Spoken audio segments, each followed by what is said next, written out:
Gather, veterans. It's time to join the fight. The long war begins.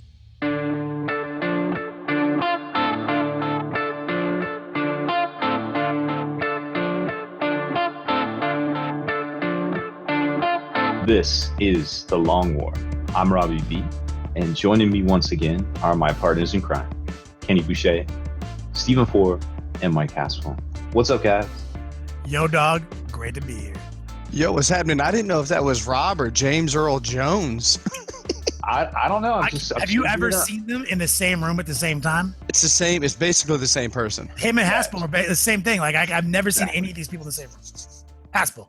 Yo ho, you scurvy band of weevil shaggers. Haspel has left us. All that is there now is hate. Yeah, 'tis I, the saltiest sea dog. As Evan Valdyke can attest, the saltiest seaman around. He said semen. He did. He straight up said it. He said semen so hard. All right, so we got to start this show off with a shot because we had birthday shots stacking up from my Twitch stream on Monday. Yeah, it's a tally in permanent marker. It doesn't get any more permanent than permanent marker. It's real. Let's be honest. I wrote it down. I couldn't even erase it. I had to keep adding and scratching it out. No, let's be real. When you get drunk, you write Egyptian hieroglyphics. Sanskrit. That only Kenny can. Arabian Sanskrit is basically his default. Oh, it was. Yeah, so no one but Kenny can try to decipher it, and he says you have 5. I tried to take one of those for you to make it to 4 during the live webcast tonight, but it did not hold up. I still took the shot. It doesn't hold up in court. It doesn't hold up in court, man. It doesn't. I'm pretty much a legal expert because I've seen like 63 seasons of Law and Order. It's true. Hey, do you know what my culinary degree was from? It was from Food Network TV, okay? So that shit is real. It is real. That's what I keep trying to tell people. To quote The Simpsons, like, TV is a reflection of our real life. Like, it's real. That's right. Hey, Kenny, isn't it, didn't you tell me it came from a famous quote somewhere, but like people are smarter for listening to radio talk shows instead of music? Yeah, I mean, they basically say successful people listen to audiobooks. They don't listen to music when they're driving. There it is. So obviously you're listening to words. It's a play. Life is a play on words. Robbie B is basically a lawyer. I'm basically a certified college degree chef. Yeah, I mean, fucking literally. You know how many college degrees I have? Based on this, on this line of reasoning, I mean, yeah, not actual college degrees, not real college degrees, but I have at least 4 dozen college degrees based on this rational line of thinking. It's very, very ironclad. All right, I'm down in this right now. Unsinkable. Are you drinking it in the legendary adult beverage container of the Long War? The very legendary Long War shot glass. Which, spoiler alert, I think we'll be having another merch Kickstarter here in February. It is getting real. Let's start it off. Let's start the show off right. First things first. This is the last episode of 2016, right? Yep. So here's the breakdown.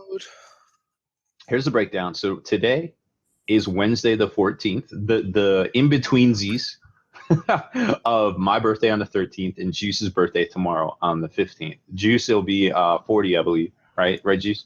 Yeah, and you're turning 31, right? Yep, sure am. Thanks for noticing. So Kenny will be dropping his tutorial on the 16th, which is in 2 days. We will have a Long War battle report on the 19th, which is Monday.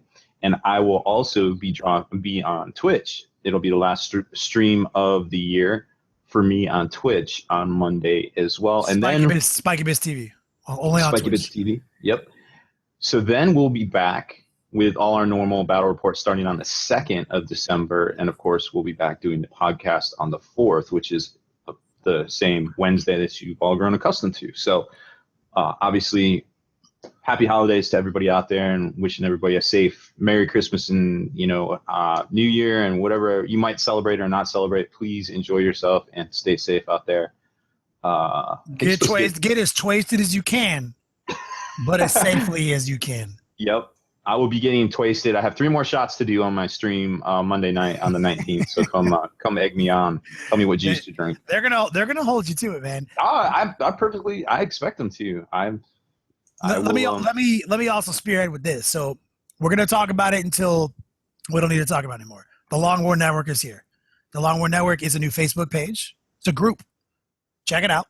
It basically is where it's the nexus of bringing hobby back right now. We want to see what you guys are doing, not just your work in progress pictures, but I want to see your blogs. I want to see your podcasts. I want to see your YouTube channels, like whatever you guys are doing. So definitely check out the Long War Network on Facebook, but also the Long War Network is Twitch. It's the newest, hottest network in the Twitch creative community right now. Spikey Bits TV, Next Level Painting, and Slow Fuse Gaming, the newest member of the crew. We're going to be migrating over to a dual stream in 2017 where you'll be able to see us on Twitch and on YouTube while we're doing the webcast and this show right now. 2017 is going to be a big year. And as Rob alluded to earlier, merch. Obviously, people have been asking for the dice bag, more shirts, more dice. We promise you 2017 is going to be that year. People want the new tack template, everything. And I'm dropping it right here. I'm spoiling it right now. We're going to start the year off with some exclusive Next Level Painting dice bags only on my Twitch channel. But that's not all, because we have plans to do Spikey Bits TV, Slow Fuse Gaming, and then take pre-orders on the legendary item pouch of infinite holding, aka the Long War dice bag. Will be back, hopefully, by February or March, right before Adepticon. But only for a limited time. Obviously, everything we do is limited, exclusive. I'm working with our people right now on new embroidery designs. It's going to be even fresher than it was before, even more iconic. And then obviously we're going to bring dice out again. We're going to do everything you guys want. Additionally, the new Next Level Painting Ancient Chinese Technique t-shirt's going to go on pre-sale in January. That is also going to spearhead. It's exclusive. That's going to also spearhead a t-shirt push. As you can see, we've thought about this. We're going to be working each quarter 2017 for a different merch push, getting pre-sales while dropping exclusive content, doing giveaways. All of 2017 is about generating this buzz, getting everything going, bringing this hobby back together, having as much fun as we can, and going to as many events as we can, because next year is going to be the biggest tournament year in the history of wargaming, period. Someone fact check me on that, but I just don't see anything ever being as big as 2017 with the combined length and girth of LVO and Adepticon. Juice, fact check me on that. It's actually fact checked right there. It is happening. 2017 is the mightiest. Yes, it definitely is. And, I think this is a great solution for all of us, because as the Long War, we don't have a big bank account full of money that we can just buy merchandise. We don't have a dude just sitting here. I have a piggy bank. That counts. We don't have a dude just sitting here ready to ship stuff out. I have a coin purse. Also counts. That's what all those sacks are all over the chaos models. That's where they put the coins. Those are different. Those are different sack marks. Those are different sacks. we call them the sack of sacks. Yeah, the sack of sacks. Okay. So, this is great for everybody because limited edition runs, it's less work on us. Everybody can get the swag they want. It's a win-win for everybody, and I love it. I can't wait. I feel bad telling people we ain't got this stuff. I'm like, we don't have it. True story. For the people that are out there that aren't going to buy merchandise anyway, like that's completely fine. Like we're not begging anybody. We're just like trying to put it out there for the people that are asking. True story. We get asked on a continual basis, hey, I missed out. I didn't realize. When can I buy a shirt? When can I buy, those fresh dice? When can I buy this and this? Like it is a thing, people that are just now joining, people that missed out, that maybe weren't financially sound to be able to throw $50 one way, then really want to now. So let the haters say what they want, but I can't wait for a new set of dice because I want some damn dice myself. I'd love having 10 different tag templates in my bag, whenever I pull out. We should do a gangster set of dice where we flip it just for the haters, where we put the logo on the ones instead of the sixes. I actually ruined a good friend of the show, actually the official tech priest of Next Level Painting, my man JP Gray. He's first off, he's a veteran. He does what he do. He just went through a major surgery. He's going to be coming to LVO, kicking it with us in a wheelchair, getting us early access to all the fucking restaurants. Big shout out to my man, Marine Corps, fucking hacker level expert, fucking tech priest. He hit me up. He's like, check out all my new AdMech dice. And I was, I just like, sorry, bro. He's like, what do you mean? I was like, look at him for one. Look at him. He's like, what do you mean? Look at these symbols. I was like, what dice number is that symbol on? He's like, loser. Wait. And I was like, The loser's number. The loser's number. He's like, I can't use these. They're garbage. I was like, no, of course not. They're literally garbage. You throw them away. Throw them away. Use them for wound counters. That's what I do. Yeah. I do not think that the Mike Haspel 40K chip went off in my brain when GW brought out those fresh ass bone and purple nid dice. Like, they look good. Of course I'm gonna have to. Yeah, of course I'm gonna have to own a set. So what do? I use them for wound counters. I never roll them. I don't ever want to see the symbol that I love, on a dice. So yeah. So funny story. Forge World put out all the Legion dice, right? And the symbols, of course, were on the 6. And guess what sold out? The Iron Warriors set. Forge World came out with dice. Is this like groundbreaking? Yeah. They've never done that before. Obviously, Rob, late to the party, couldn't get a set. I know. I was like, all right, I need something else. I was like, oh, let me go get those dice. I've been meaning to get those, but I'm not going to spend $20 at Forge World and then wait like 2 months to get it in. And then they're like sold out. And I was like, well, what else is sold out? I was like, just the Iron Warriors dice. What? And why? Why? Because the 6s were on the correct number as the symbol. Like, get the fuck out of here, GW. Who wants to see their Blood Angel fucking blood drop with wings on the 1? That's depressing. Nobody. It was very sad. All right, so enough talk about cool stuff. Let's rein it in. One more thing, Rob, if I could interject. You guys are hearing it for the first time, but there might actually be. I'm doing research right now, and I got to run it past Juice because it was his idea. But there might actually be an official The Long War breakfast mug coming out, like a cereal mug. I think we should do that. It's definitely going to be. Oh my God. Yes. I already did some research with my normal people. We can definitely get pre-orders. What I've been looking for is a manufacturer who can get us the big gulp size movie theater style Iron Man 3 release cups. Oh, those are dope. Yes. That's Juice's ultimate tech. He's like, ultimately you want the exact size, dimensions, and quality of an Iron Man 3 release movie theater cup. That would be optimized with the little holographic, turn it to the left. It looks different, So like if we can find someone to make us those, that's the tech. We're in there like swimwear. I even feel like there is some, I've seen with the hashtag Eats Lab Breakfast Challenge, we have seen some unreal mugs, from drinking horns to, steel mugs to deep ass. Matter of fact, Jay Troop, I think, put down a 64-ounce coffee mug. Yes, he did. You mean his normal drinking cup? That's just, his teacup. Yeah, that's a shot glass. Yes, in his hands, So yeah, we can't just find a normal run-of-the-mill coffee mug, because I'm here to tell you, we're gonna shoot people straight. Haspel is about to let us know straight how he feels about the releases that have just are about to recently happen. I'm gonna let you know, I'm not eating cereal out of just some bullshit small coffee 8 mug. ounces of coffee. Fuck that. No, I might as well just pour Everyone the has a favorite coffee cup, and it's not the 8-ounce coffee cup in your fucking cabinet. It's the 16-ounce coffee cup in your cabinet. Absolutely. Yep. I might as well just take handfuls of cereal, put it in my mouth, and swig milk right behind it. Which is what I did all the way up until we had this conversation 2 episodes ago. I call it mouth cereal, and that's also how I eat sandwiches, called mouth sandwiches. So I have a confession to make. I actually, because the loaves of bread that I have to, I am forced by my affliction to consume, cost $8 a loaf.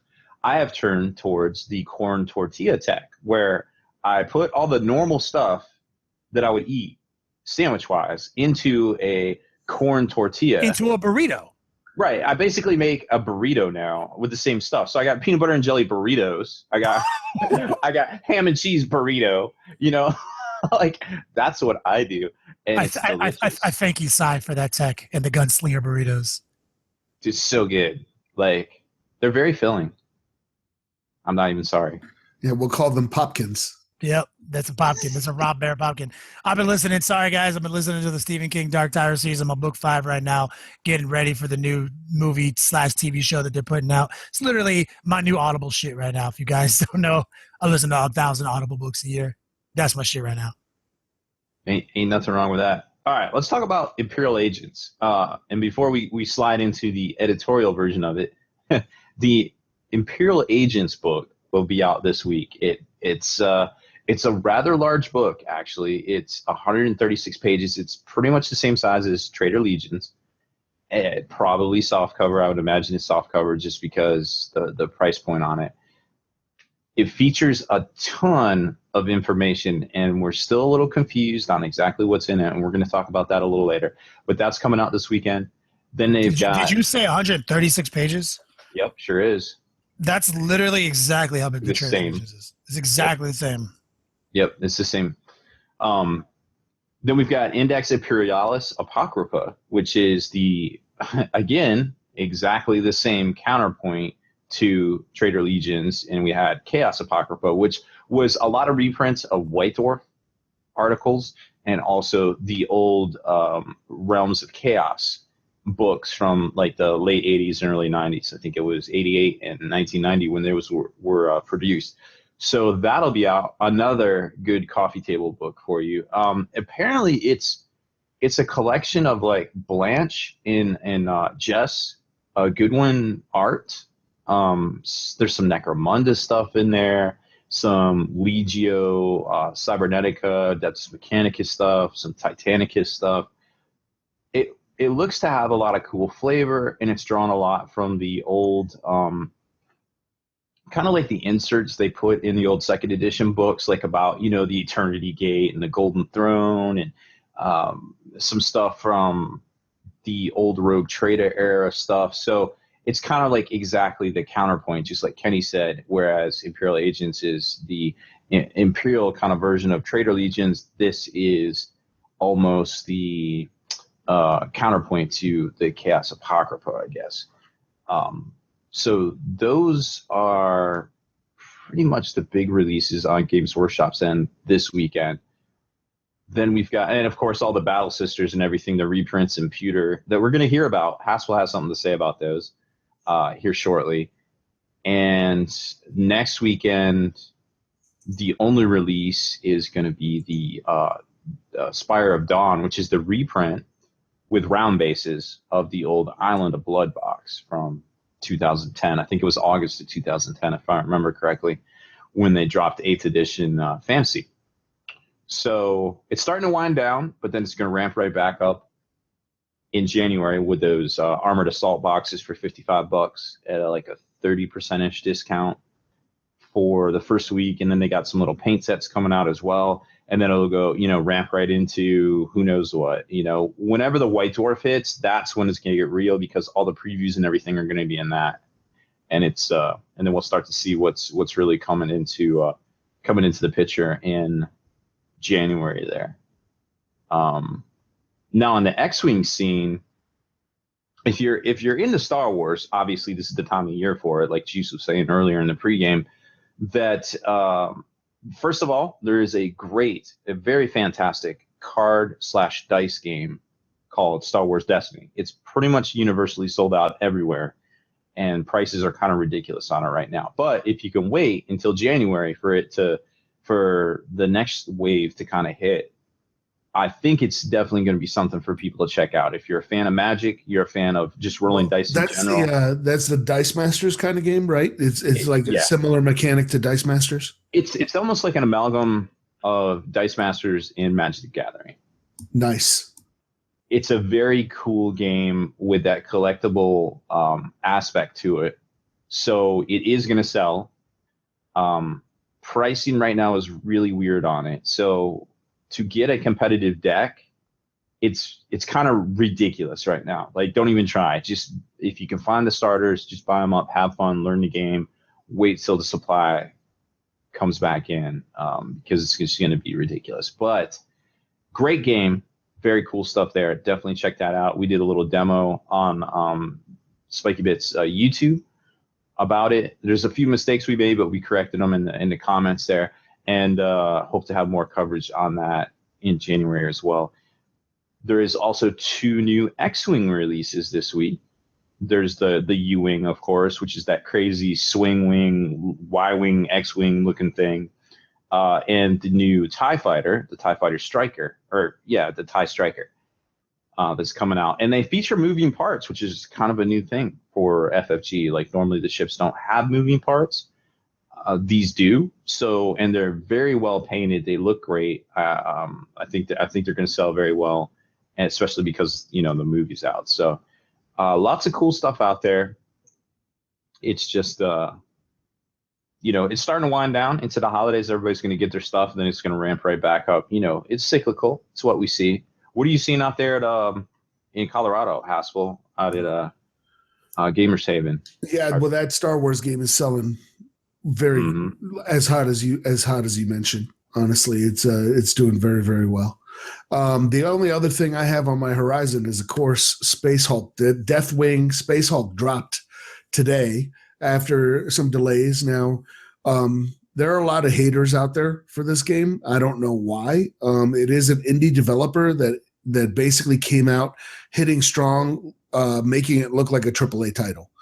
And I have not had, a lot of people have had a lot of bugs. They claim a lot of laggy issues, that the game is unplayable. I have not had that experience. You heard us talk about how a couple of us played the beta for 5 hours, and it was an absolute blast. Before we recorded the webcast and podcast today, I was able to download it, fired it up, played the first mission. Pro tip, don't go fast. I was running around trying to see what was going on, got jumped by some Gene Stealers, dead before you know it. It's a lethal game. It is hard.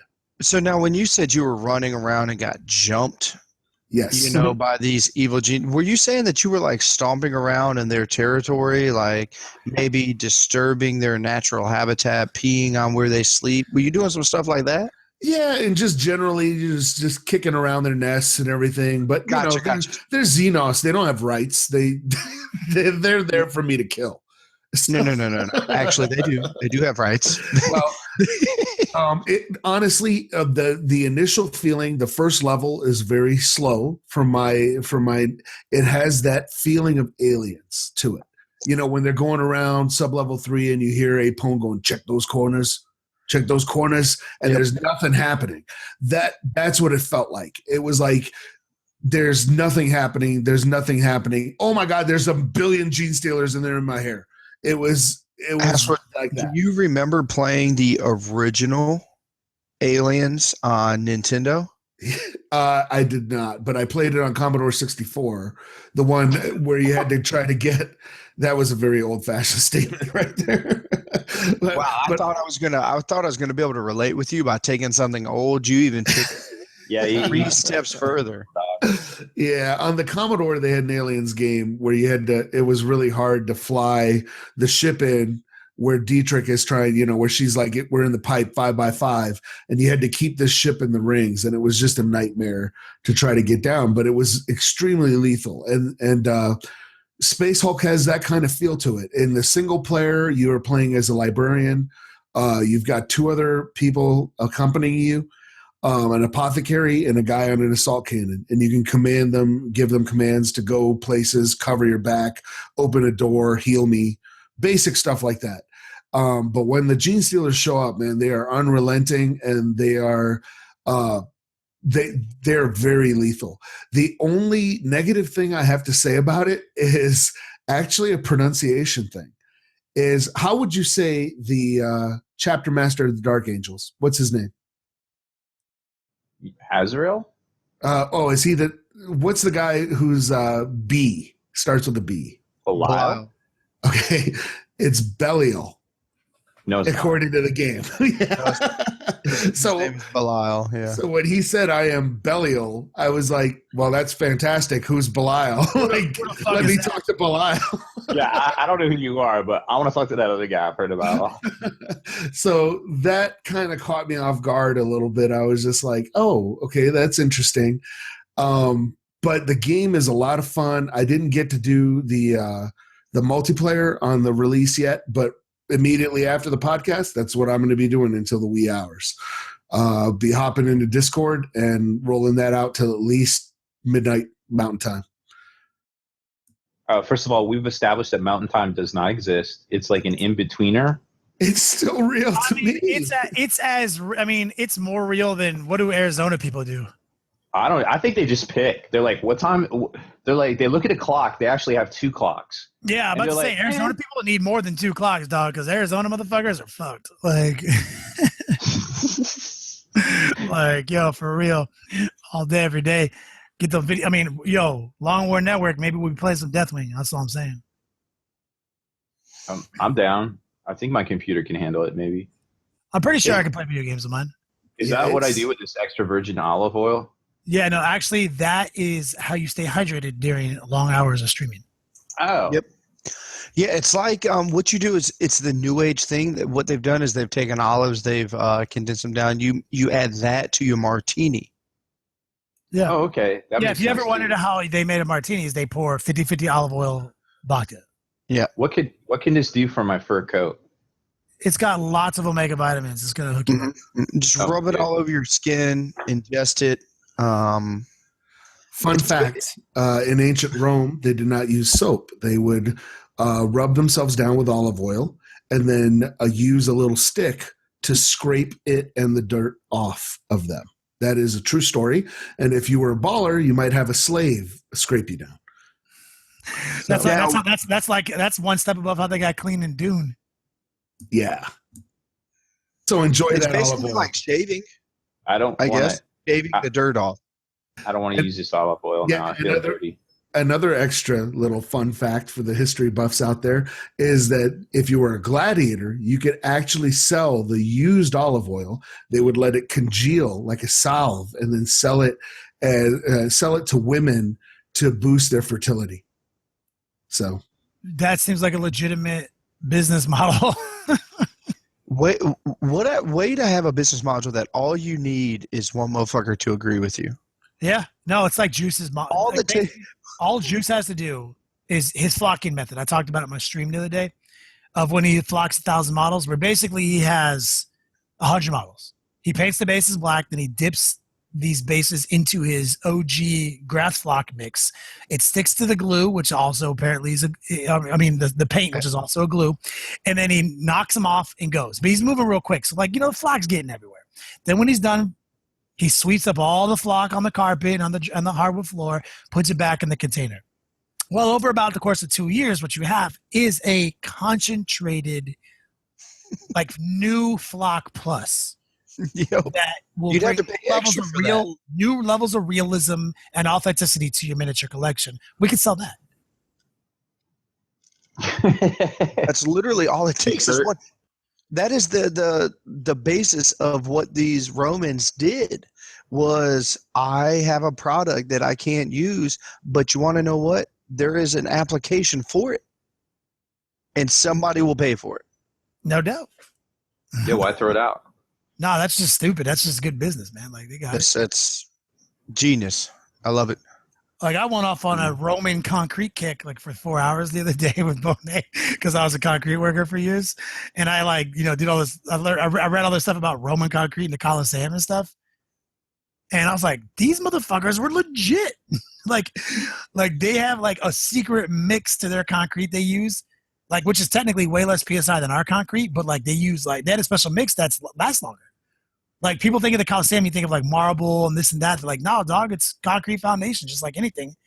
And it's still there. And I'm like, damn, the concrete we pour, that should be gone in 75 years in the apocalypse. Mm-hmm. You know what I mean? These motherfuckers. Without being manicured. Yeah, when someone says, yo, I got this congealed olive oil gladiator sweat, and this will make you have more babies. Maybe you should think twice before fucking poo-pooing that shit, because these Romans were obviously the Colosseum's still there, actually. Colosseum's still there. Actually, all the Roman marketplace, where they said all roads led to, most of the foundations and all the columns and everything are still there too, even though Rome was literally burned to the ground. Yeah. All I'm hearing is unicorn sweat mixed with all I'm hearing is carpet lint plus Cheeto dust And flock Gold. equals money. Juice, we're gonna have to talk after this because I got a new idea. There All right. it is. We need to have a whole new line. We've been missing the boat by selling dice and everything else. Like next Kickstarter, flocking, Juice is long war style. Get juiced, flock. Get juiced. Flock Flock. edition. Flock edition. Okay. Oh, All check right, it out. let's It's also gonna be in a spice dispenser because you can also spice your food with it. Oh my goodness. Flocking that is also spice that smells good on the table. Scented flock. Yeah, you can use it in the Eats Lab or the Beats Lab. Holy shit. Kenny, you're a genius. We're cornering the market. I know. I mean, I didn't come up with this. Roman gladiators came up with this. I mean, that's where it's coming from. Let's just even take a rudimentary like Lowry's seasoning salt. You're telling me that would not look phenomenal? That's obviously snow, flock. Dude, are you kidding me? Like Lowry's seasoning, we've got like that dark red. Like, do some garlic, Lowry's garlic salt. Montreal steak seasoning. Like, I mean, we've got all kinds of. Yeah, shit's gonna happen. 2017. I can't believe we haven't thought about. Yeah, this is also all we're saying. Like, you guys aren't even ready for the level we bring. Mm-mm. If you're not first or last, I mean, I think Gandhi said that shit. Yeah, a famous individual. First or last. Yeah. You may have heard of him. He has many leather-bound books, and his apartment smells of rich mahogany. Well, let's do some actual rules discussion real quick and talk about this new Canoness model that everybody's losing their minds about. So the Saint is no more, right? Well, sort of. There's a Canoness model of Baradin. I don't know. I'm sure Haspel could correct us on the correct pronunciation of this. But here's the thing: like this is just a normal Canoness model, and it says that its special rules can be found in Codex Adeptus Sororitas or Codex Imperial Agents. So that'll lead us down another discussion line later in the show, I'm sure. But her rules are pretty much the same as, at least I can tell, and I'm sure Haspel can chime in here. As far as I can tell, she's just like a Canoness, except she has a power sword, and she has access to this rule, Clinical Precision, which says that all friendly units with the Sororitas faction that are within 12 inches of her have precision shots and precision strike special rules, which is big in this edition because you don't just get that. Yeah, because if you got the psoriasis special rule, you need lotion. Is that not a thing? It is a thing. I have the USR special rule psoriasis. Oh, okay. I thought we were talking about our game again. I didn't know. The Long War, our Coast Commanders. The Long War Coast Commanders game, where if you have the psoriasis, you have to, if you don't apply lotion within 4 hours, Adeptus psoriasis. Rob, I'm gonna help you. Okay, thank you. Say sorority. Sorority. Now, instead of T at the end, say tas. Sororitas. Sororitas. Adeptus sororitas. What did I say? Adeptus no idea. sororities, Adeptus sororitas. Sororitas. I just shoot. Sometimes you don't even finish the statement. Sometimes you just say Adeptus sororitas. Yes, good. Yo, that's a classic me right there. I do that a lot.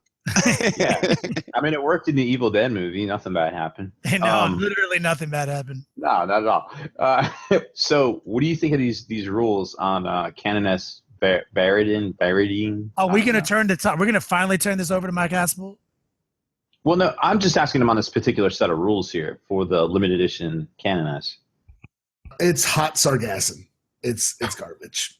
You don't like her either? The only thing that's good is that you could put her next for 85 points. Your exorcist can now pick off people. But the exorcists, because they didn't update their rules, are hot garbage. So it doesn't fucking matter. No one's going to play sisters with these rules, except me and a couple other people. Yeah, but we're going to lose. We're going to lose. Yeah, sisters are basically like blood angels. Like they're allies. And Mm. you can use sisters, and Haspel can attest to this very recent success, that you can augment the fuck out of some armies with some sisters. Sisters got a bunch of gotcha bitch moves and combos that they need other people's power to use. And that's really not changed by basically what we're seeing here. You know, they're like, now if you wanted to go to ITC, and this is something we'll talk about, we haven't talked about today, but in this podcast, but we have a 9 Legion breakdown coming out today. By the time you hear this, probably 9 Legion breakdown of the new Traitors Hate coming out on Spikey Bits. It's a huge article, and we talk about things like theme plus power plus the way GW wants us to play. You know, by reading their rules. If you play Sisters the way GW tells you to play it, you can have success in an ITC format. Honestly, like ITC is really all it's about, which is the predominant tournament structure right now, competitive tournament structure. It's about, I would say, to summarize it, it's keep your eye on the prize. That's how you play ITC. Keep your eye on the mission. That's it. Sisters, if you just play it like literally as many sisters and rhinos and some exorcists and cheap HQs as possible, you know, you're going to do really well, honestly. You're going to do well with Maelstrom being in every mission, having that many objective secure units, being able to pick off other people's kill points with relative ease with like preferred enemy melting guns and stuff like that. And then, you know, giving them a unit every time you do it. Sisters can do that, but that's not spicy. And that's the big problem with the Sisters Codex. There's no spice. There's no Lowry seasoning salt on top. There's no Montreal steak seasoning on the base. Like there's literally none of that. And that is a codex that really needs. Now, GW's probably not going to make a new codex anytime soon for them, but, you know, and they need to give us better than what they've been giving us. You know, and we've talked about this during the webcast tonight, is like Grey Knights and Space Wolves both had the same ordeal happen to them. The Space Wolves in particular lost every one of their 5 to 20 point upgrades that made them the Wolfguard standard. The Wolfguard standard was the banner, the gold tooth necklace or whatever the wolf tooth necklace, the wolf standard, the bear lord, the sagas. The sagas that were good, yeah, absolutely. Logan that had actual upgrades. Every rule in the game that he can apply to any unit, like they lost all these little secret, like texts. Yeah, Kenny, go with me on this. When I read Logan's, if you go right now, open up your Space Wolf Codex and you go to Logan's name, it looks like the 3rd edition Avatar. His sword has a name, and it ignores power armor, or ignores armor saves. That was the Wailing Doom. The only special rule that they did was it ignores armor saves, right? Literally, Logan Grimnar, the man, the myth, the legend. He's 255 points, and he has +1 to his strength or some bullshit, I mean, are you kidding me? That's all you're going to give him? Before he was a true master. He was a force multiplier. And so over time, they leaked out enough updates to Space Wolves to make them ridiculous. They even gave us Nemesis Strike Force for the Grey Knights, which is a very playable formation for a lot of people who still like Grey Knights, but right now, it doesn't look like they're giving us that with Sisters. Like they're giving us a busted ass Canoness. Well, the Canoness is the only actual, air quotes, new rules until we start breaking this thing down side-by-side comparisons. As far as I can tell, everything in here, each section has its own detachment. It's like, hey, if you want to cram a bunch of stuff together, formation detachments, then we're going to give it to you, and you only have to take like a squad or two. So it's kind of like the Emperor's All-Stars almost, so it seems like, hey, if you got these models in your collection, here's a neat way to play with them. A lot of rules collected all in one spot. I kind of get it, but the people who get shit onto the Sisters, like Death Watch, are playable. Like Inquisition is playable. Like these guys have all had play for years. Sisters haven't had a lot of play. We've expected big things from the Sisters, especially with GW telling us we're bringing them back. And then they dropped Traitors, Legions, which was amazing. And then we got early word on the internet is that it's not tight. Well, I feel like the intent of this book, cutting through all the salt and cutting through all the hate, it's just a big allies matrix kind of volume, lexicanum, if you will, to go through and be able to slot plug and play style into some of the existing stuff you have. And I think there was a lot of miscommunication by some of these people that got the books early that didn't kind of fully convey what was going on. And that's not GW's fault, but I feel like GW didn't sell it that way. GW didn't sell it that way. And I don't want to get ahead of myself. Right. And I'm trying to be so positive. I'm gonna go Kanye. I'm gonna go full salt. I'm gonna let you finish. I'm gonna let you finish. What I'm saying is step back before this comes out. Everybody step back, take a breath, take a look at it, and then let's all figure it out together, because there's a lot of anticipation out there. There's a lot of hype, and Games Workshop's been doing a good job up until this point, and a lot of people have a lot of things vested in this, and it's very negative out there right now. And it's unfortunate to see, and I'm disappointed with a couple of different sites out there that have really given out some mixed signals and bad intel or lack thereof of intel to the community, when it is literally their job to do this right. Step one, everybody knows you got to go to Starbucks. You got to get you a hot chocolate, extra drizzle, and you got to just study. You got to study this stuff, and that's what you got to do. And you're still going to miss things because this is a college course. You are. Yeah, I mean that's a great point. The amount of pages that are in one of these things, the amount of words, the amount of rules, it's not always obvious what the combos are. No. And what it's pretty clear what the intent is. GW has no competitive investment whatsoever in their rules, so we know that. So every time we look at a book and we're like, let's see how competitive it is, you got to remember, like, GW doesn't give a fuck about how competitive it is. Sometimes they accidentally make it competitive, though.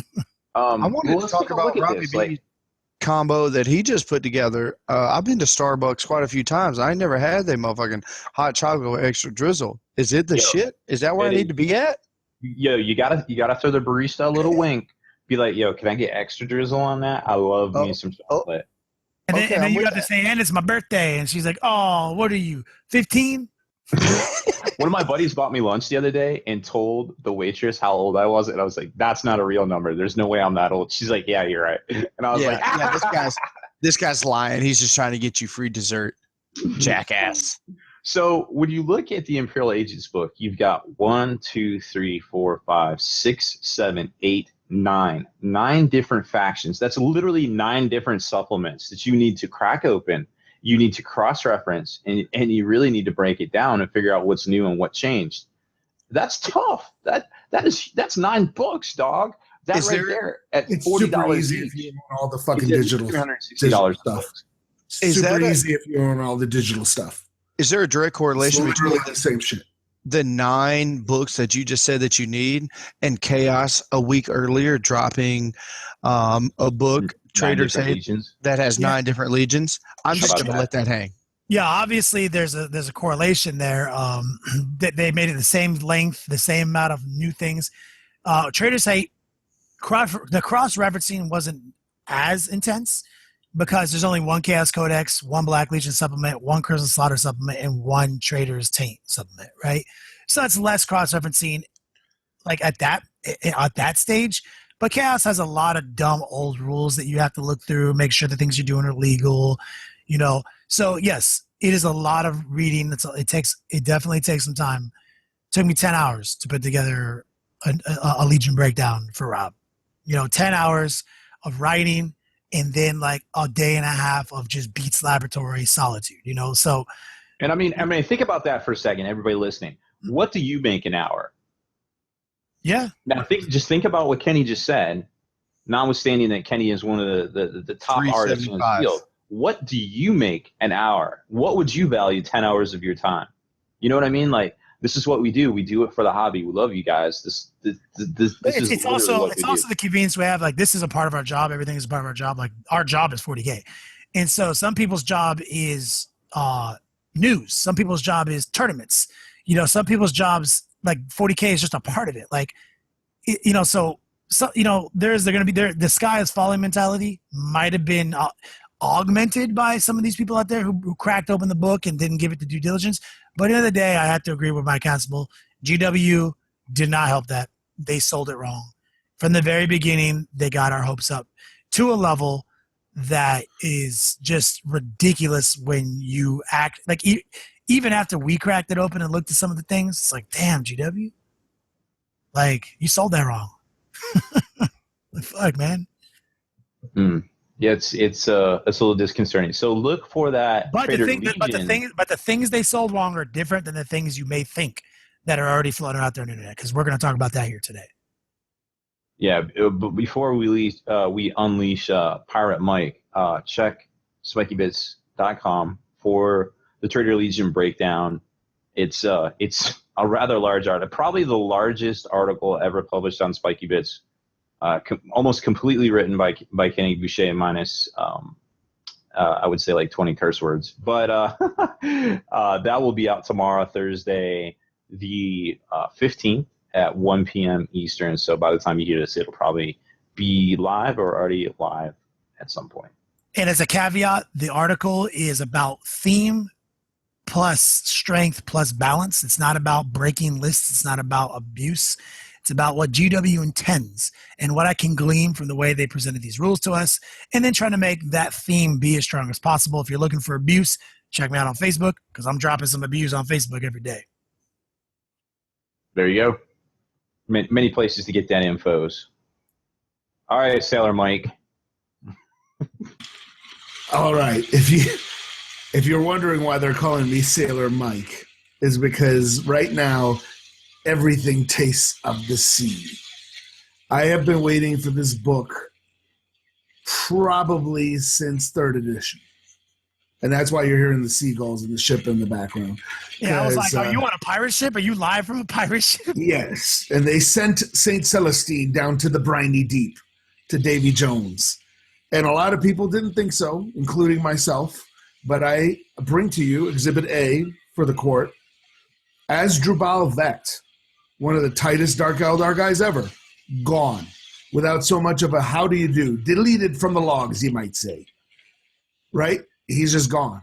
Now, I am going to go off on a rant here, but then I'm going to bring it back. So I'm going to give you guys a heads up that what you're going to hear from me right now is going to sound extremely negative. And it comes from the heart. But like I said on the webcast, what kind of company can engender the kind of passion for an old man like me about toy soldiers? Because that's really what we're talking about. So what bothers me with this book is that GW, I feel hoodwinked. GW put out this thing in not just White Dwarf, not just on their Warhammer community, where they said, hey, there's going to be an entire new list for Sisters of Battle in this book. There's an entire new army list for Inquisition in this book, right? No. That's not what happened. What if they had come out and said, hey guys, we know not everybody has an iPad or an ebook reader, and we want you guys to have the rules for Legions of the Damned and Sisters of Battle and Assassin's Data Slates and all this other stuff in the Inquisition. And we are printing the digital rules in this book for $40.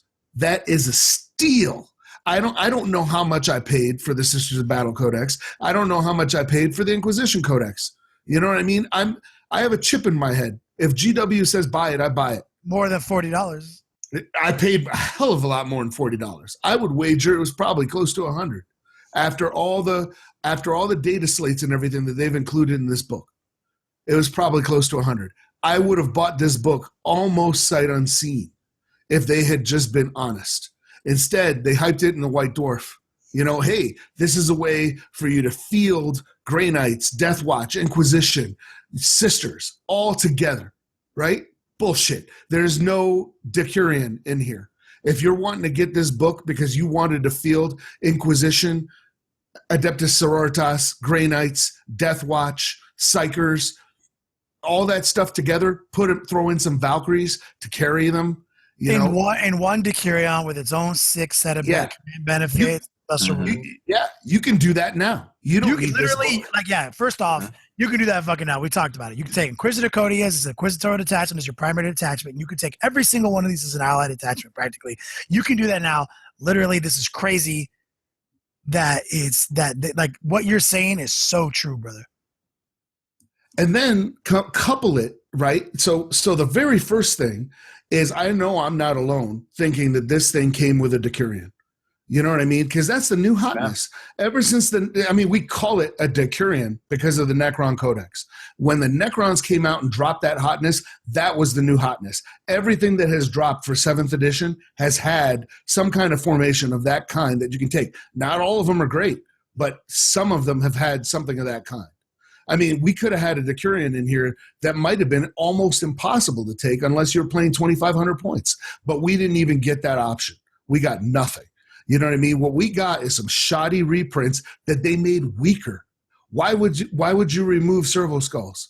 Why is St. Celestine not in the book? And then on top of that, the mishandling of this release by GW, this is not the GW we've come to know in the last 6 months. The last 6 months, Games Workshop has been the company we've always wanted. I've dreamed of the GW we have now. This is GW from 6th edition when they were snubbing and treating their customers like idiots. And hey, this is our game, and we're a miniatures company, not a rules company, and you're gonna buy our crap whether you like it or not. That's who released this book. It's a shout out from the past, not a cry from the future. It is just absolute garbage. The mishandling of this, and I'm going to go point by point here, right? So the word drops that St. Celestine isn't in the book. What does Games Workshop say? Oh, hey man, don't worry. It's not that St. Celestine is gone. Don't worry about it. No, instead, on their website, St. Celestine is gone. Not a peep. Not a peep on social media. Not a peep on anything going, hey, you know why St. Celestine is gone? Is because she's getting the new hotness plastic Lord of War treatment. Or not even a cheeky video about it or nothing. Nothing, right? When people commented about, hey, tell us something, their social media team responded with, hey, do you always believe people that talk out of a bin? As a joke. This is not April Fool's, man. If the guy had said Plastic Sisters coming out of that bin on that video on April 1st, I would have laughed. I'd have been one of the first people going, oh man, they got me. They totally fucking hoodwinked me. I thought we were getting Plastic Sisters. The truth is, I still think we're getting Plastic Sisters, but I'm going to get to that in a second. They just mishandled this release with Sisters of Battle because they knew people wanted Sisters of Battle. They know that we're hot for it. They dropped this new Canoness, right? Which is fantastic. It's pretty much the John Blanche artwork, like released perfectly. I still don't like the boots on her feet, but that's just me. I'm going to green stuff over that once I get my miniature. They sold out that miniature in 7 minutes. Is that because people don't want Sisters of Battle? No. That's because people want that stuff. They sold out in 7 minutes, and praise to Games Workshop, they came out right away and said, hey, you know what? We underestimated the demand for this. You're going to get more. We're going to bring out more. And so I'm not worried about getting this Canoness, even though I wasn't able to pre-order her on the website. I trust Games Workshop to deliver this. But then they turn around and they release these sculpts from 1997, from 2004. $110 American dollars for Seraphim. To my Australian and New Zealand brothers and sisters, I feel for you, man. It's like $250. It's freaking ridiculous. For sculpts from 1997 and 2004, are you crazy? Are they looking for ammunition to go, hey, see, people are not buying Sisters. People are not interested in this army. That's my fear, is that they're going to see, hey, this is literally, you can buy literally a Forge World army for cheaper than Sisters of Battle right now. That's insane. And this is their method of a clearance sale? It's nuts. I don't understand what they're thinking with this at all. And not a peep, not a word. You know, so if they had delivered new rules, would I have paid $110 for Seraphim? Probably not. Not for the 97 sculpts, because I can hop on eBay and buy them for cheap. They've been on there since 2004. It's not a problem. But if they had really good rules, Do you think that people would be really interested in sisters? Yes. But you can't give us the same rules that were out in the digital codex. Literally, 99% of these rules were in the digital codex. You throw a Band-Aid with that Canoness. It's hot garbage. It's nonsense. No one's going to fall for it. The folks that are out there, and I'm not going to name them by name, but there are a couple folks that got this book early. And I watched one of their videos, and it was clear these guys never played sisters. They had no idea what was even in the codex. They were reading this thing like it was brand new. Like it was brand new. Exactly. You have acts of faith. Everybody else right now, Chaos, Adeptus Mechanicus with their canticles and stuff, they get to do things per turn. Sisters' acts of faith are once per game, and it's garbage. All the stuff is nonsense. They have one formation that goes, oh, well, you can reroll ones on your armor saves once per game. Well, that's great. You know what I mean? But that's really going to stand up. Literally, to defeat sisters, all you got to do is bring a Death Star. Game's over. You know what I mean? It's so frustrating because this book could have been something absolutely unbelievable. Like the old sisters, like their acts of faith were whenever they wanted, and they were strong. They were very strong. And like some might say too strong. Like not too strong, just right compared to today's world. You know, when you're like, oh, I need to be rending this turn. Got it. Like, you can do every turn. I mean, like, you just roll out and be like, yo, these 20 bolter shots are rending. Like, I mean, they already have the template to make them a powerful. I mean, and so GW says they're a model company, not a rules company, but everyone knows their rules sell models. Haspel. So I'm not even going to lie, man. I'm sitting here. I'm like, damn, is Haspel going off? And I gotta investigate and I gotta look. So here I go on GW site and I'm like, holy shit, Haspel, you're not lying. $110. I'm literally looking on at 11:21 right now at night. I'm looking on GW site, and the Seraphim squads are $110. So I click on. All right, cool. I can almost get past the fact that they're selling them in a 10-man pack, not in a 10-woman pack, not in a 5-pack like they used to. $110, that is astronomical, but you want to know what it is for a 10-man squad. You know what's even worse? I'm gonna blow your mind, internet. Retributor squad. For anybody that doesn't know, that was my favorite squad that the sisters have ever put out because it was the only sister that I loved that you could have a multi-melta, a heavy flamer, or a heavy bolter. That was your 3 heavy support weapon options. So you ready for this? I don't know if the internet is ready. For 5, the description is a Retributor squad consisting of 1 sister superior with a power sword and a bolter, 4 sisters with multi-meltas, and 1 battle sister squad upgrade. Take a guess how much they are. Like money-wise? Yes, dollar-wise. 110. $65. 100. It should be $65. It's $103.25. Oh my God! I've never in my life, ladies and gentlemen, boys and girls, the Seraphims with the jump pack and stuff. GW in their mind, they're like, yo, they're only ever gonna have 1 squad of jump pack. We can bleed $100 out of them, fine. But a motherfucking 5-man Devastator squad with only multi-meltas. When people have heavy grab cannons now? You're telling me 5? Where is your matrix for the dollar value equivalent? GW's Beat Slab is broken. I've been saying this for weeks. Their flow chart. GW, hire me. I will come in there as a consultant. I'll walk into your Beat Slab with your little flow chart that you have in your little Venn diagram over here. Like, rip all this bullshit off the wall. First off, whoever you got to walk in as if you're Iron Man and be like, that guy is playing Mega Man and he's losing. Get him out of here. He obviously has no idea what's going on. You know, like $104 for a Devastator squad. And you want to add insult to injury while you're surfing around GW's site because people are going to argue with me. People are going to say, hey, first of all, that's totally reasonable, Haspel. Well, first of all, hats off to Jess Goodwin and the other guy who sculpted those things, because they sculpted those. The newest Sisters model came out in 2004, if I'm not mistaken. Most of those, but yeah, most of those were sculpted in 1997, and they still kind of hold up. Yeah, they're not the tightest miniatures that GW has, but they're still better than 90% of the crap out on the market. They're charming. They're very 90% is an overstatement, Haspel. 90%. I love my sisters, but when they came out, they were the hottest, and they're very charming models. But so go on there and look at how much 10 Vostroyan metal models are.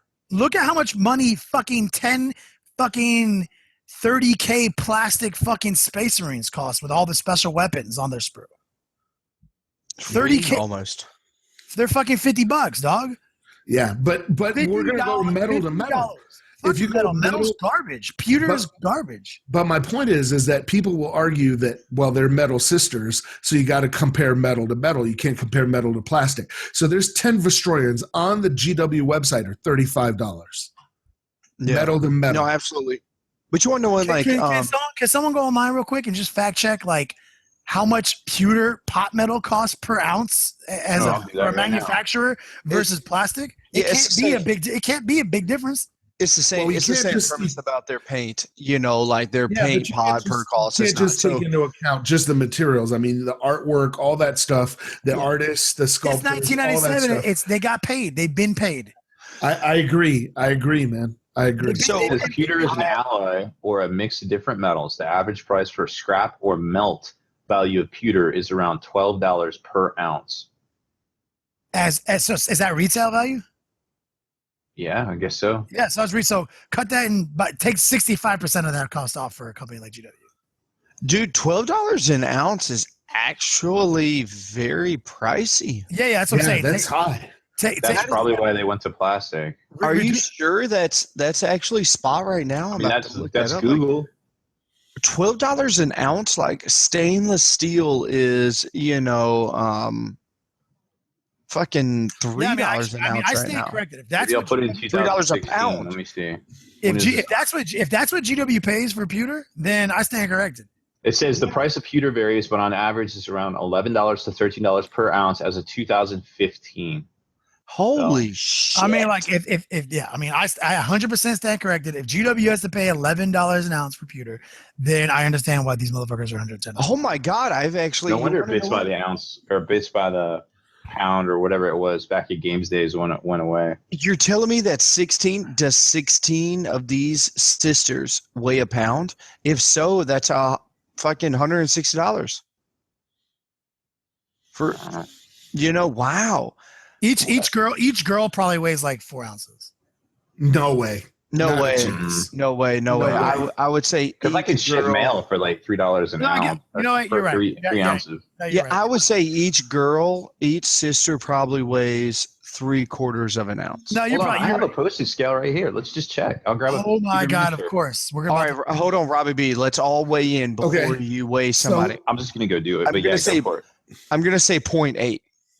So I'm gonna give Games Workshop the benefit of the doubt that they're pricing the sisters the way they are, so that people don't just buy sisters and then melt them down and sell them as raw pewter. Wow. You just broke it, dude. You broke the system. You're right. No, I'm about to say. Here we go. I got a pewter Mephiston, Lord of Death.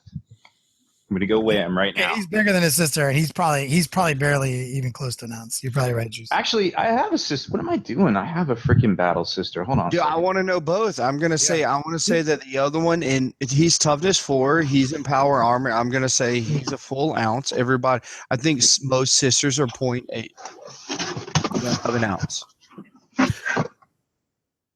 So bringing it back from the salt. He weighs probably like a third of Mephiston.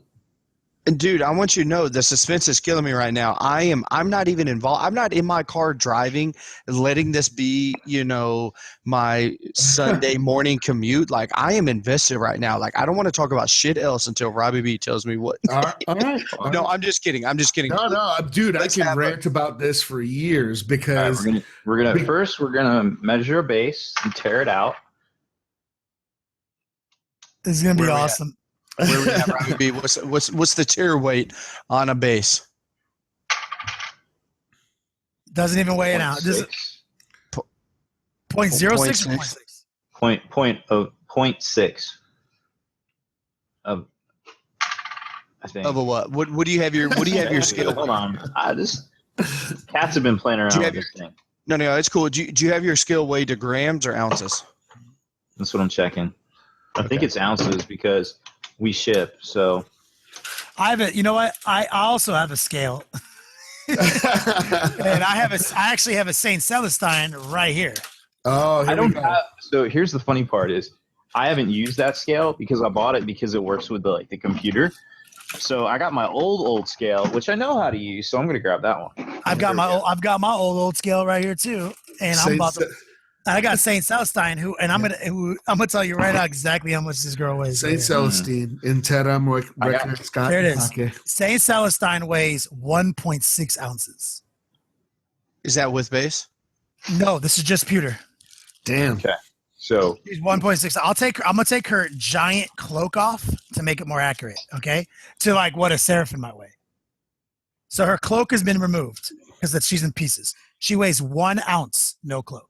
I'm pretty close. No base. okay. So here is. And how much did we say it was per ounce? That's $11 an ounce. I mean, she's spot weight. Here's here's the Battle Sister.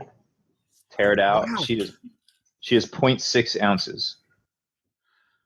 And here's Mephiston. So a battle sister without a backpack and a bolter, or with a backpack and With a bolter? backpack and bolter. The bolters are hard on. They can't. Okay, so it's with the backpack. So I'm right around there, 0.8. So you're telling me, ladies and gentlemen, this is not this is 100% ad lib. We did not say, hey guys, 30 minutes in, let's bring scales, right? So 10 sisters cost them almost $40 in pewter. Yeah. That's why they're $110. Well, no wonder they're limited edition runs. This makes total business sense. Absolutely. Ladies and gentlemen, 40, I mean, that is unreal on the markup. Like, to be honest, for a company that does in-house manufacturing, they're actually not making what they thought. So, of course, this model is super expensive. Yeah, of course. Yep. And Seraphims are almost a full ounce. It was fluctuating between like 0.9, 0.8. So like Seraphim, a $10 $11 a model. Yeah, Seraphim squad is. They got big backpacks and stuff. So yeah. Yeah. $110 for 10 models is what is going online. Raw pewter for 10 ounces, which is 10 Seraphim models, is $110. Yeah. So now this isn't necessarily what the wholesale price is. I don't know what Google is referencing. This might be the going rate. What things? No, that's what retail. If you just typed in, it's just the same price. I always keep up with what the price of gold and silver is. So it's whenever you type in, they always give you 3 different metrics. The first one that is always prevalent is you as the consumer if you wanted to buy it. Okay, right. So cut it in half at best, $55 GW rate. Right. So I'm gonna throw this knowledge on you, and this is where I'm coming back from the salt. Is the Vostroyans I just mentioned for $35 for 10? They're not made out of pewter. They're made out of metal, but they're not made out of pewter, and they were not made in 2004. Okay, what are they made out of, and when were they made? They're made out of white metal. What? And that's why they're $35. Wow. Motherfucking Saint Celestine. Hey, Haspel, do you want me to mail you this Saint Celestine? She's dead to me. Oh, no, wait. She's not. Because what do I hold in my hand right at this instant? Wait, so you mean the internet people out there who just pick up books and spew out garbage might have had something wrong? Might have had something wrong. And by the way, that rant that you guys heard, I'd been planning that shit all week. And that was before this information that I had. So I was not going to not say it. So I had to say it. And that's why I said it was going to sound really negative, but we're bringing it back. So turns out Games Workshop sent an email to a gentleman. It says, thanks thanks for writing in to us. Both the existing digital Codex Adeptus Sororitas and the upcoming Codex Imperial Agents will allow you to field Sisters of Battle. Either is valid. The Army List in Codex Imperial Agents does not replace the digital Codex St. Celestine. St. Celestine can still be fielded in an Adeptus Sororitas detachment, but not in an Imperial Agents detachment. Similarly, Caldor Drago of the Grey Knights doesn't appear in Imperial Agents. Only a very small selection of Grey Knights and Death Watch are available. So if you want to play the special formation, which I still think is hot garbage in Imperial Agents, you cannot take St. Celestine or Caldor Drago or any other special characters. But if you want to run the original codices, Codex Death Watch, Grey Knights, and Codex Adeptus Sororitas, those are still very much valid. And full disclosure, about 2 hours ago, I was 180 degrees opposite this ruling.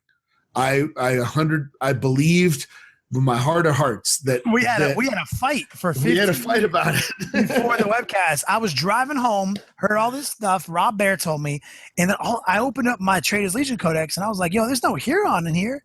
Doesn't mean I can't play Huron, right? There's no way. There's no fucking way." And we had a big fight about it. Haspel was like, "I don't know," and then he got this text, and here we are. GW, you can still play St. Celestine, and people are asking at home like, "Who cares? St. Celestine sucks."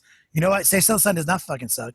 No. Yeah. First off, St. Celestine is very good for all you Balchinians out there that think that she isn't.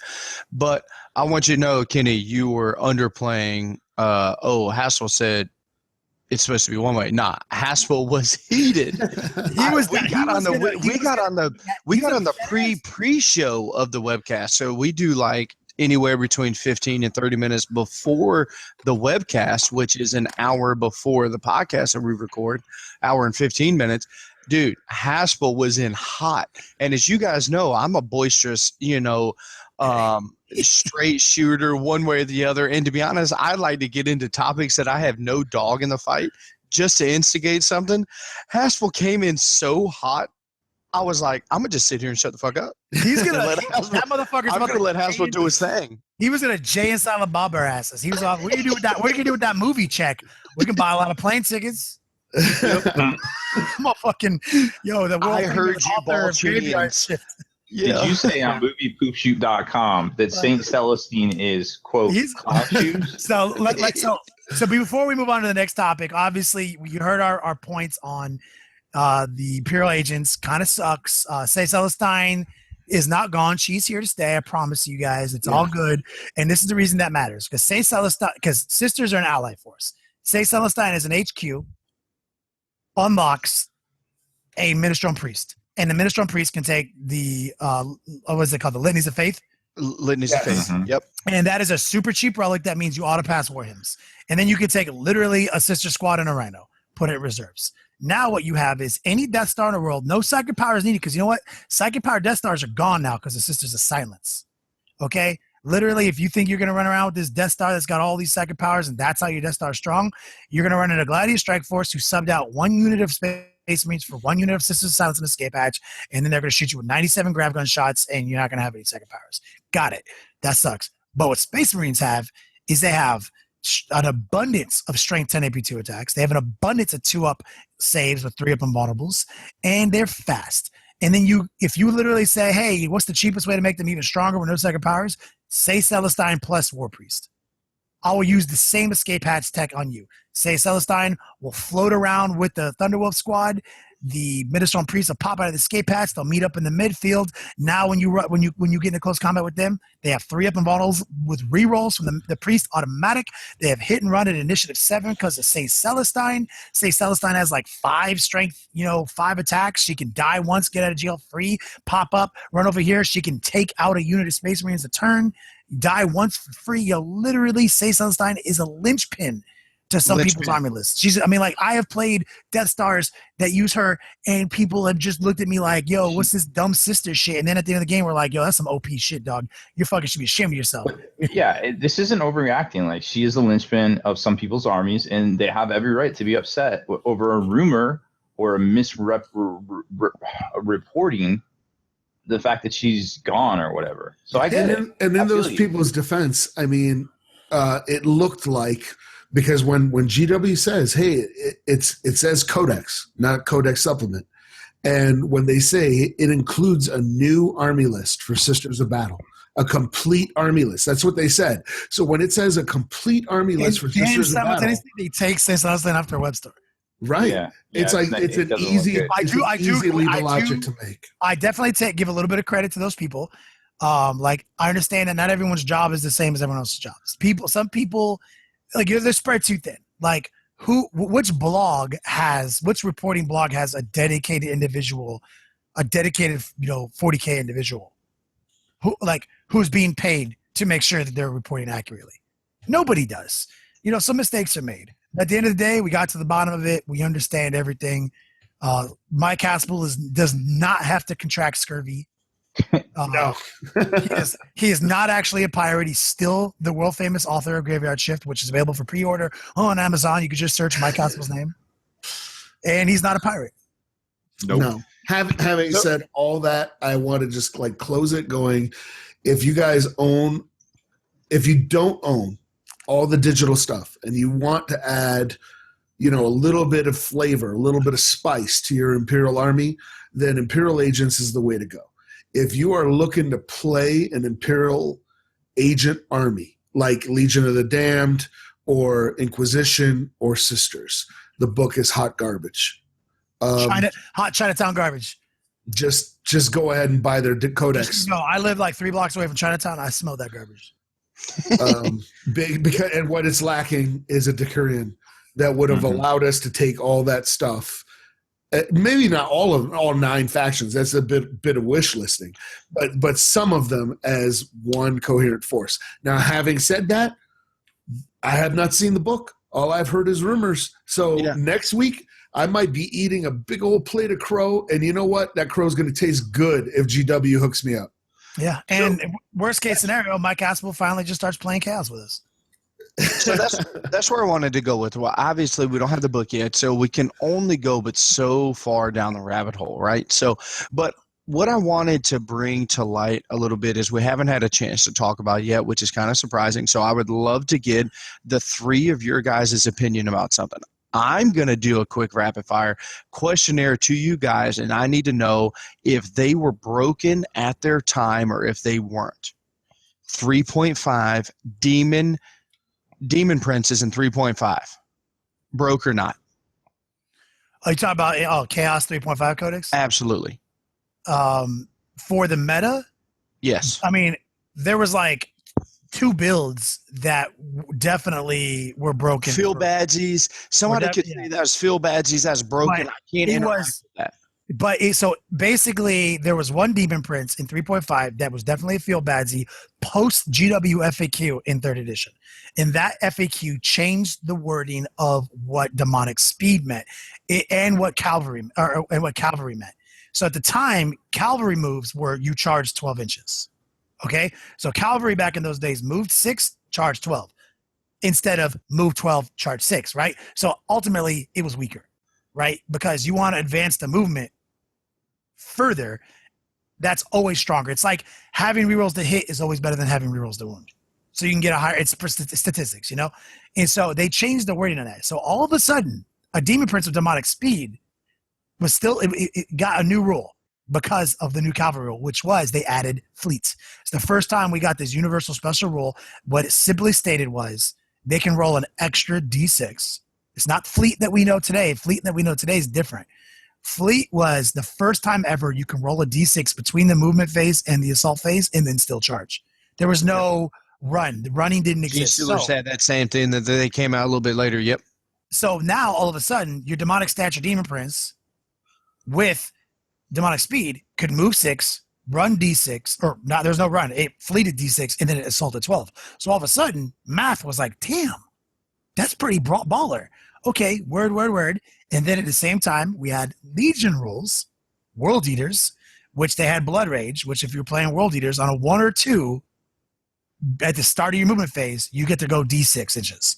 So a World Eaters demonic statured Demon Prince had a pretty solid chance of going D6, 6, D6, charge 12. Turn one, got it. So that guy definitely created feel badsies. Feel badsies kind of broken. You played some people that you got that perfect unicorn of combos off, and you're like, that is the most disgusting thing in the world. All right, got it. Nidzilla, 4th edition, right? Nidzilla. I will also limp in there with Nidzilla as Imperial Guard Tank Company. The armored company. Armored company, broken, right? I played Necrons in 4th, so neither of those hurt me. Because Necrons could wound on a 6 and they could gauss on a 6. No, you're right. For the most part, though. For the most part, 9 times out of 10, I never played a Necron player. There was Necron player that I played that it was like, what's your phase out number, dog? Yeah. You know, in 3rd edition, Necrons were not tight. In 4th edition, they were tight. Like it wasn't there. So either way, so they, but again, like we're talking about, we can look at it now and look at the full, parameter of what lists are and say that they're not. But like in the scape of things, that was the most Nidzilla was broken, like 6 Carnifexes and 2 high tires. It was an army list based on statistics. Like I played it a lot of tournaments. It just mathed you. You couldn't beat it. Broken as shit. Like Imperial, like Tank Company in 3rd and 4th edition, like they banned that shit. That was a supplement before supplements existed. And the Army of Death, the Blood Angel Army of Death, was also out of the different codexes. Absolutely, that came out of the 2 different or 3 different White Dwarfs, and they created an army out of multiple different units, whatever. So I going down the rabbit hole of 5th edition. Here we go. Or Grey Knights, broken as shit. Couldn't even engage most 5th edition Grey Knight builds, correct? No, they turned everything off because they had initiative 6, force weapons that were strength 5. Like it literally invalidated Furious Charge, which gave you +1 initiative, and invalidated literally. You can throw Infinity Grey Hunters at it, which were the hotness. You can throw Infinity Blood Angel Salt Marines at it, which were the hotness. It didn't matter. This was before they put AP to close combat weapons. Yeah.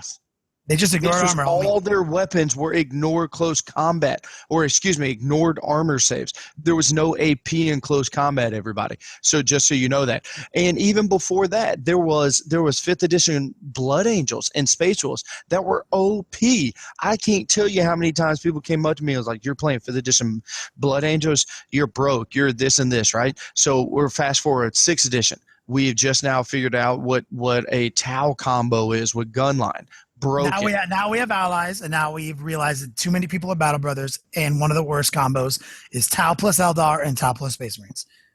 So you've got all of the Taldar shooting, blah, blah, blah, all this, right? Stupid ban. It's the worst ever, blah, blah, blah. I can't even imagine. I'm going to quit 40K, right? So then and a lot of people did, honestly, in Colorado. Sure. That was the dark times. That's when ITC brought a lot of people back. But you want to know what? Do you know how many people quit 40K after playing Tank Company? And do you know how many people quit 40K after all of this? Like, what I'm trying to get at is, like, there has been broken shit in every edition. It doesn't even end there. It doesn't even end there. Like, let's just go with solo Eldar, middle to end of 6. Eldar had like 5 weeks of being average in the history of this game. In the history of the game. Yeah. Okay. Like, no, you're right. It has always been broken. There's never been balanced. And as a matter of fact, you can't have a game system that doesn't get more strong every edition. Like, when a new unit comes out in a new edition, it has to be better than the last time it came out. Unless it's Sisters of Battle and Inquisition. Yeah, right. No. So I'm talking about as a scope, as like a 50. Absolutely. 60. And I'm not even talking about like anything that we've referenced tonight.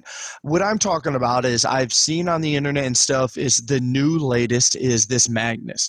He is the most broken and I am going to quit 40K because Magnus allows somebody to cast 5 psychic abilities and summon this, and demons allow this. Do you guys also remember when summon demoning farm was a thing?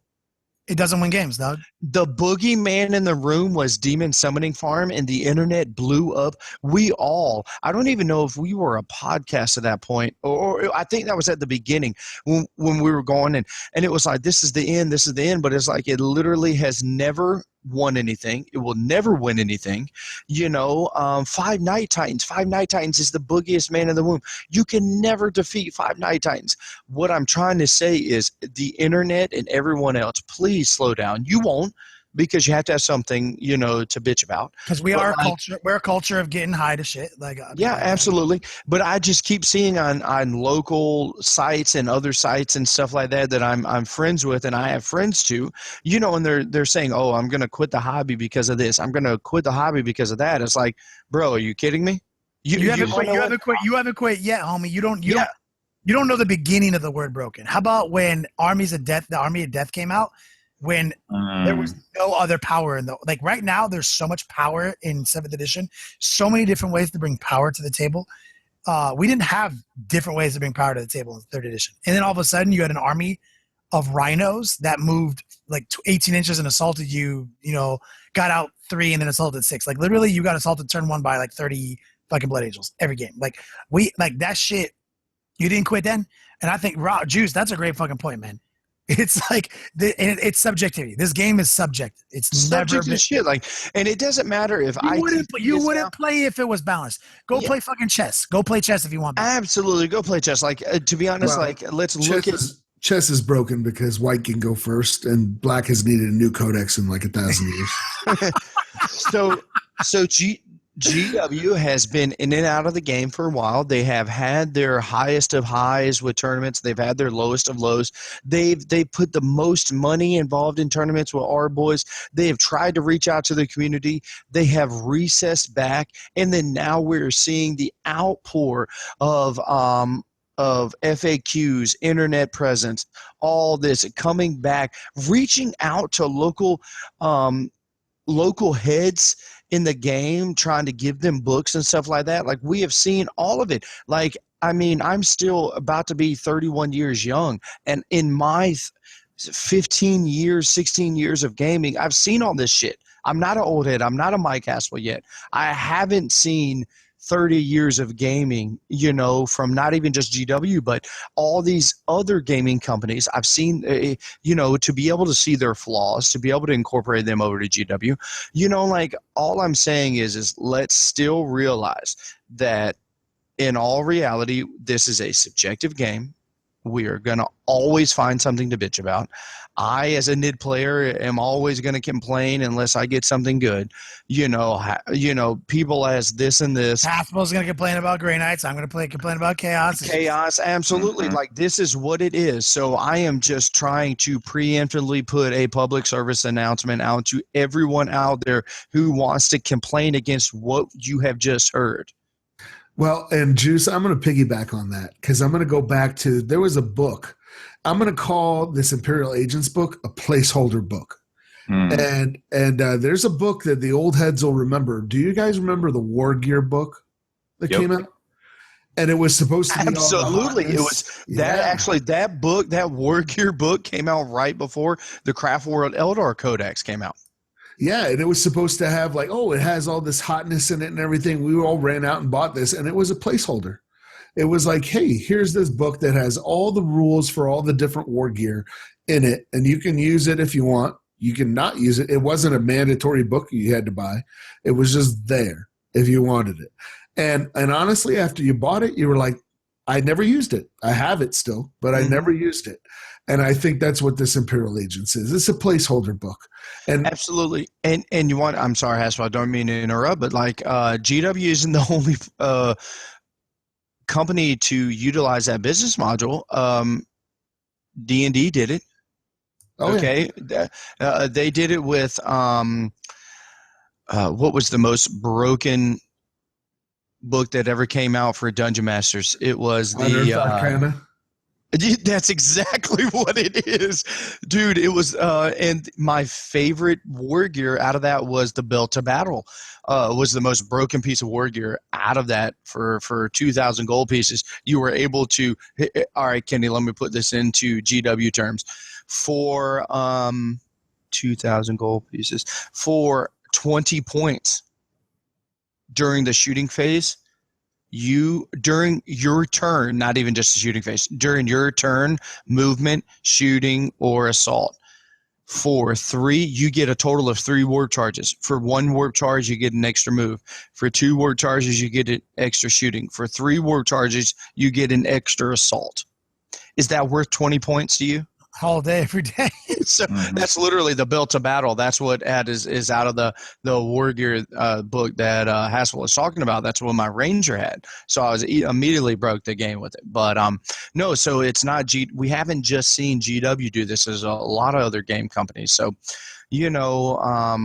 they're coming back around. I'm hoping. I still have a lot of positiveness with the new GW, what they got going on. For all you Sisters fans, Haspel included, the age of Sisters is not done. The chapter is not set with what has happened as of recent.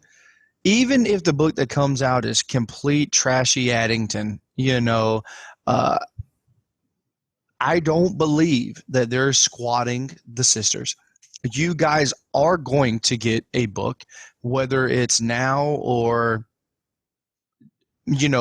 second quarter of next year. It's going to happen. No doubt in my mind. Yeah, I agree with you. I would just say that what disappoints me the most is I bought onto the hype train that they sold in social media and in White Dwarf. If they had just said, "Hey, look, man, this is right. of the digital codex that we're putting it in a book and you can save a ton of money by buying this," I would have been like, sweet, I'm picking up this book. But I wouldn't have expected anything new. But when they were like, oh, this is the hotness and there's a whole new complete army list for Sisters and Inquisition, everybody was like, this is the new hotness. There's definitely a way that they could have said it. They could have said it more goodly. Yeah, and so I view this book as a lost opportunity. What's clear to me is this: GW put a lot of work into Traitor Legions. They did, and they felt like because it's Christmas and it's Advent and all this cool stuff, they gotta drop the heat. That they felt that they had to also drop a counterpoint codex, like that they put no thought into, no work into, because they put a fucking shitload of work. I've gone through every scrap in this Traitor Legions books. They put a lot of work into this. So this is the book they put their work in. The other book was just a counterbalance. Maybe we can make a couple of dollars. They sold it wrong. They're still making mistakes. Nobody's perfect. But to change gears and to close this show out, because obviously this is the 2016 final episode of the Long War podcast, and then we'll be coming in hot in 2017. Dear veterans, quickly, make your way to thelongwar.net and find out how to reap your hard-earned spoils of this long war. For our allies at secretweaponsminiatures.com have rewarded us all with an extra 10% discount on all Secret Weapon Miniatures merchandise. So stock up, dear veterans, and enjoy.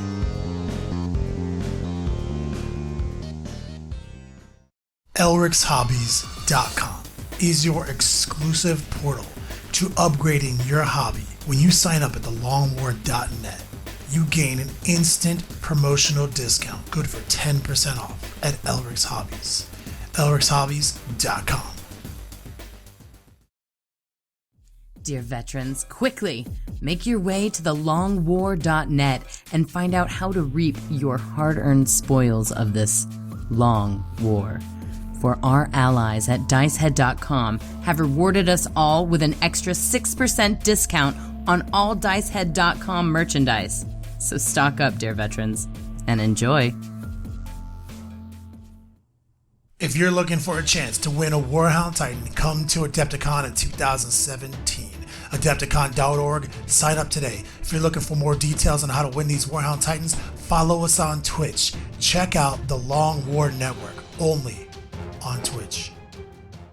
So we got rapid fire with Kenny B. doing the.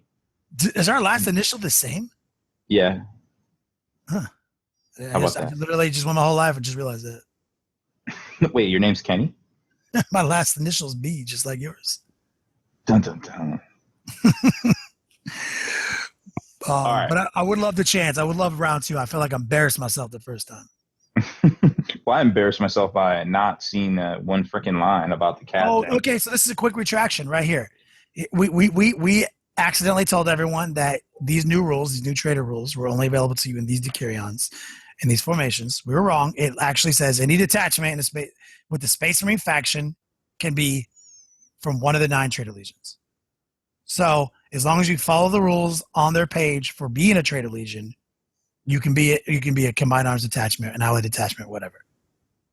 So that's the first caveat. You definitely read everything underneath where it says XYZ Legion special rules. You want to read all of that stuff because it's very specific to each one, actually. So it really matters.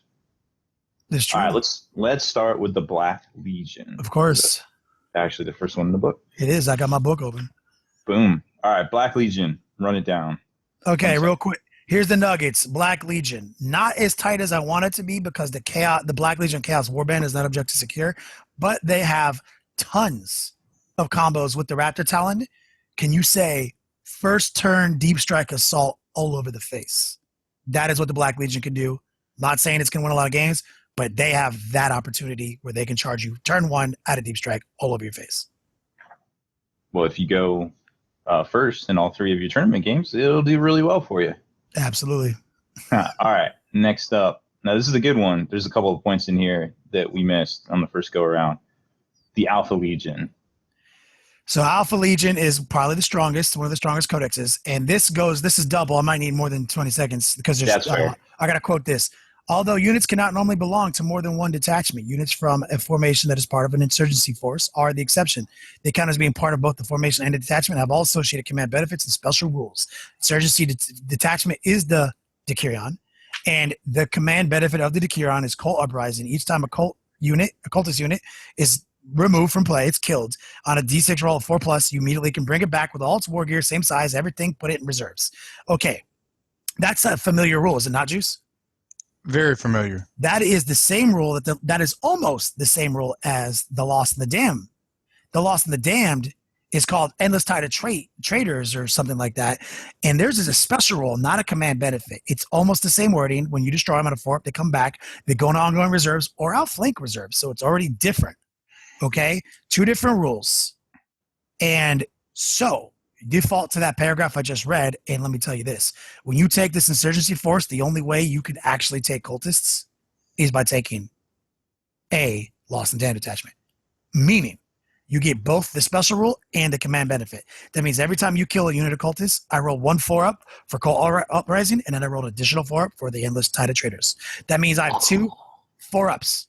I have 2 independent rolls that both do 2 different things. So you kill 20 cultists, and I make it rain 4-ups, 40 come back to life, 1 outflanks, 1 comes to my board edge. That's what Alpha Legion does. Wow. That's good math. All right. Good catch there. Let's kick it up a notch and go with the Iron Warriors, one of my faves. Iron Warriors, Iron Within, Iron Without. What I love about the Iron Warriors, the Decurion, is that they have given us the special rule that we've been asking for 1 billion minutes, it seems. Basically, Iron Warriors are stubborn. If you take the Decurion, if you take the Grand Company or whatever it's called, they are like, you can take Chaos Warbands are strong because they're objective secure. But you know what's strong? An entire army of Chaos Space Marines that are just leadership 10 stubborn. That is dope. You can do anything you want with tank hunting, obliterators, tank hunting, havocs all day, every day. But at the end of the day, this is playable simply because they're leadership 10 and they're stubborn. Heart's content. That is a huge buff all day. And then we got the Night Lords. Night Lords was a fun list to look at because they also have a double stack rule. They are in Midnight Clad. That's Night Lords. All day, every day, you play Night Lords, okay? Best part about this, Veteran Long War gets stealth. So straight up, the whole army has +1 cover save. Now, when you play the Decurion, which gives you a Chaos Warband, which are strong, as I've said, you get, during the course of Night Fight, which you can say it's Night Fight, you get all the benefits of Night Fight plus 1 to your cover save. And what that means, and this is really convoluted paragraph, I had to dive into it deeply. Okay? What it means is the Night Lords, aka the Lords of Night, are immune to Night Fight, but ignore Night Fight because they have stealth in their rules. They also have Night Fight, which gives you stealth again. Night Fight is stealth. But during the course of Night Fight, they get +1 cover. Meaning if you have night vision and you're going to shoot at one of my units in cover, you ignore the USR Night Fight rule. which is knife fight stealth. Like, all you do is ignore that stealth one time. I still have +1 cover save, and I still have actual stealth because I have native stealth. So they have +2 to the cover save. They see you, but you can't see them. Biggest exploit there is 2-up jinx saves on bikers. Well stated. Well stated. All right. Now, I know this one you're passionate about, but try to keep it to 20 seconds. I'm going to do my best. Got to talk fast. I know this one, there's a lot to talk about. So word bearers. I'm not going to talk about the abuse. There's an abuse list on Facebook. Word bearers is awesome because it's cult not specific. But it's the only one that you can take marks in. So you can go crazy there taking marks. My favorite thing about the word bearers is obviously summoning demons on a 3+. Outside of that, there's not a lot of cool stuff. So you have to decide if you want, like, how much you want to summon demons with this list. And there's lots of ways to do it. Combined armed detachment is probably your best bet. This is probably, with spell familiars and demon princes, the new heat. You can summon demons so much better than almost any unit I've ever seen. Another one that I know you're opinionated about, but definitely needs to get talked about, is the word eaters. World eaters, we have a love story. Like, obviously, we talked about it last week. We talked about the Maelstrom of Blood being able to have a 33-inch or 34-inch charge range. That's a fact. That is true. So you can play that if you want. You'll lose every game you don't go first on, probably, though. The best part about this is an easy ally, because you can be a World Eater faction by just being World Eater faction, and you can get the Talisman of Burning Blood for 25 points, which adds 3 inches to your move, run, and assault phase. You can put that in any Chaos Death Star you want, as long as the marker corner is allowed, which is pretty easy to do. So that augments Death Stars. Yep, pretty strong all the way around. And then we got the Pigeonhole Legion, the Thousand Suns. God, Thousand Suns is a tough one, but I think that the all-stars here are Astral Grimoire, 30-point relic. It lets you pick a unit start a move phase, pick the bear or a singly friendly infantry unit within 12 inches. That unit has jump troop move. Their jump. Yep. Straight up, not moves 12 inches, can't assault. Their jump. So obviously you can stack that with any ally that's a battle brother. You can stack that with your own Terminators. Like, literally, I have visions of a Burning Blood Talisman augmented Khorne Berserker or Khorne Terminator unit that moves 2d6 before the game, is an assault move plus 3 inches, and assaults you 38 inches Terminators. Like, there's literally play here. That's my favorite part about the Thousand Suns. Death Guard. Okay, I tried not to talk about Death Guard last time because obviously I'm a Nurgle guy. Death Guard is playable, though. Let me just put it this way: like, you don't even have to think about Death Guard. They have the most special rules, the most amount of useful play. They're fearless. They're toughness 5. They're feel no pain. They're relentless. They have ghetto stealth, and they're Decurion. They have so basically you can just take a Chaos Warband, like we talked about last episode, of Death Guard. You can make it max MSU. Just literally fill it with 17, 18 objective score units that go everywhere. They're T5, they're fearless, they're feel no pain, like I said. This is a demi company. This is actually, give me 1 second. Juice talks about this all the time when he plays War Convocation. He's like, there's a difference between 350 points in free physical things and like 300 points in free war gear. Death Guard has easily 350 points in free war gear. When you just say, like, we're all fearless, we're all relentless, we all have feel no pain, the whole army, that's free. The only thing you have to pay for is the toughness. That is crazy. You sprinkle that in on a demi company, it's hard to lose games with just good fundamentals. Death Guard is probably the strongest legion. Without a doubt. And last but not least is the Emperor's Children. Now, Emperor's Children, people have been hot on the Biker Star 4-up Feel No Pain. Obviously, strong. But as I've said before, Psychic Death Stars are not as easy to play as people think they are. This is another Juice analogy, 18 minutes for me to do my Psychic phase every turn on top of how long it takes to do my turn. So it's not acceptable. Not acceptable. Nope. Now, if you can't go into a Psychic phase with a plan, don't go into it at all. Don't play it. And then it's awesome to have an 18-minute turn waste and then 75 points assisted battle show up and turn it off. Yep. Yeah, sure. So they don't play games with no fucking Death Stars here, because I don't give a fuck about your. You can go Super Saiyan 1 in 6 games, and your Death Star can be toughness 6, 3 up to no pain. Yes, that's 1 in 6 games. You're gonna lose 5 games if you play that game. So at the end of the day, Chaos Warband, multiple mini bike stars with 4 up to no pain, Terminators with 4 up to no pain. Basically, just play the fundamentals like the Death Guard with a couple power units that are almost impossible to kill, and they're all fearless. So good to go. There it is. Good rundown. Good making up for last week's couple of faux pas, but I feel like we nailed a lot last week, you know? Oh, and I mean, no doubt, you know, like we talked about it. We're dropping abuse lists on Facebook right now.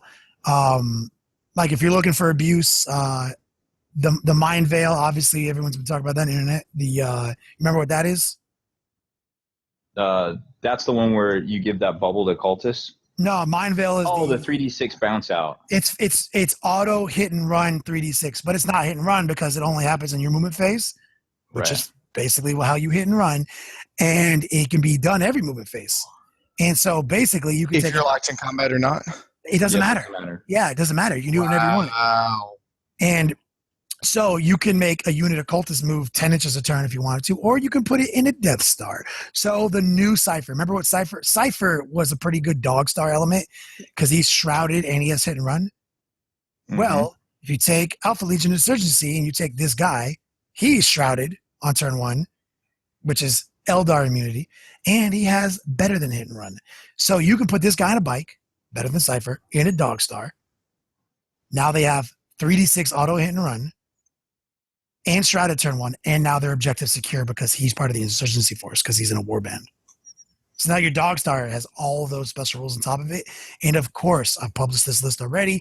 You can take a simple CAD, and that CAD has a World Eater Lord on Juggernaut decked out with the Talisman of Burning Blood. Now the whole unit has 3 inches to every one of their moves.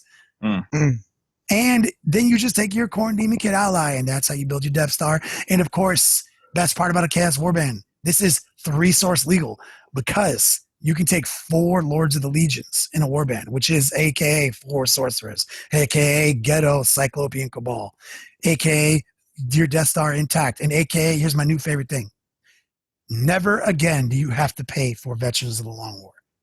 It's free. No, you really They made it free because the second you say you're a Legion, Veterans of the Long War is free. So here's a nugget. Cyclopean Cabal is 15 points cheaper than it used to be because it was a Black Legion supplement, right?